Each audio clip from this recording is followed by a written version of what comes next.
رحم الله من قرأ الفاتحة. لا حول ولا قوة إلا بالله العلي العظيم. أعوذ بالله من الشيطان الرجيم. بسم الله الرحمن الرحيم. الحمد لله رب العالمين. الصلاة والسلام على أشرف الأنبياء والمرسلين سيدنا ونبينا وشفينا أبي القاسم محمد.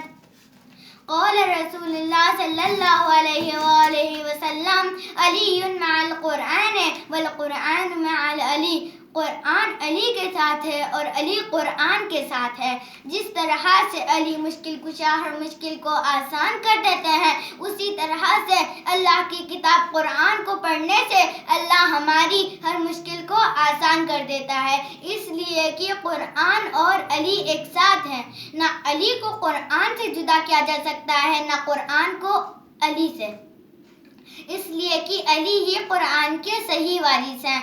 اب جس کے دل میں علی کی محبت ہوگی، علی کی ولایت کا اقرار ہوگا، تو اسے قرآن فائدہ دے گا، ورنہ قرآن پڑھنے سے کوئی فائدہ نہیں ہوگا.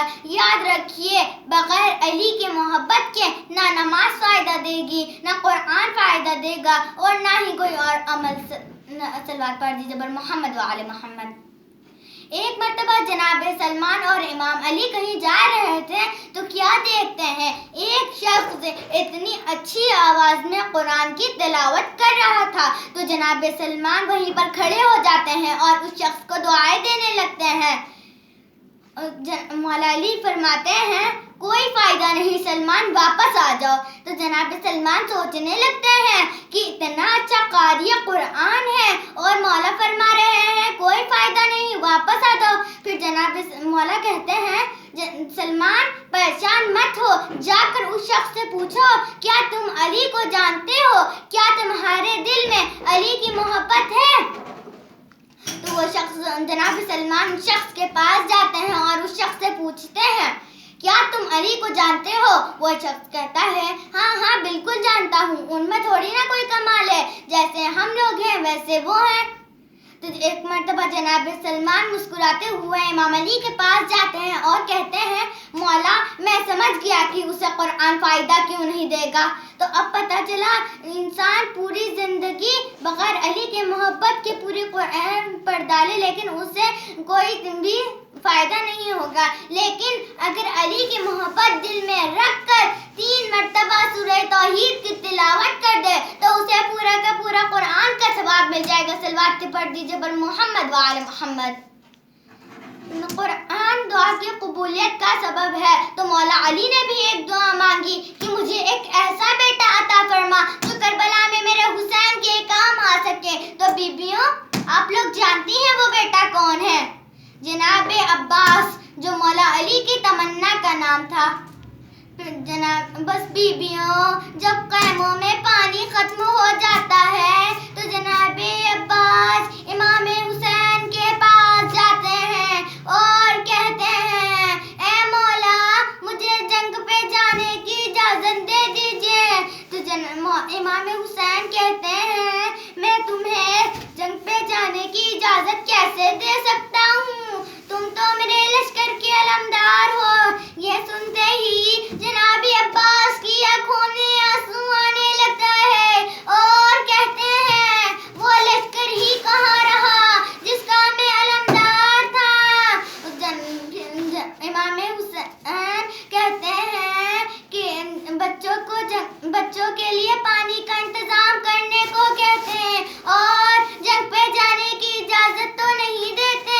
جناب عباس خیمے میں جاتے ہیں بیبیوں سے رخصت ہونے کے لیے تو کیا دیکھتے ہیں ایک بچی ایک گوشے میں بیٹھی لتاش لتاش کی صدائیں بلند کر رہی تھی. تو جناب عباس اس بچی کے پاس جاتے ہیں، بچی کو سینے سے لگاتے ہیں، پیار کرتے ہیں اور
بچانا چاہتے ہیں، لیکن ظالموں نے چاروں طرف سے گھیر لیا تھا۔ جب مولا جانے لگتے ہیں تو ایک ظالم ایسی تلوار مارتا ہے کہ مولا عباس کا بائیں ہاتھ بازو قلم ہو جاتا ہے۔ اس کے بعد جناب عباس مشکیزے کو دائیں ہاتھ سے پکڑتے ہیں تو ایک ظالم تلوار مارتا ہے، جناب عباس کا دایاں بازو بھی قلم ہو جاتا ہے۔ اس کے بعد جناب عباس مشکیزوں کو دانتوں سے پکڑتے ہیں تو ایک ظالم تیر مارتا ہے کہ وہ تیر مشکیزے میں جا کے لگتی ہے، عباس کی آش ٹوٹ جاتی ہے، عباس کی آش ٹوٹ جاتی ہے۔ اس کے بعد ایک ظالم ایسی تیر مارتا ہے کہ عباس کی آنکھوں میں جا کے لگتی ہے، عباس اپنے پیروں سے جناب عباس اپنے پیروں سے تیر کو نکالنے کی کوشش کرتے ہیں تو ایک ظالم پیچھے سے ایسا قرض مارتا ہے کہ جناب عباس گھوڑے پر سنبھل نہ سکیں، زمین پر آتے ہیں اور کہتے ہیں آقا آخری سلام قبول ہو، انا للہ و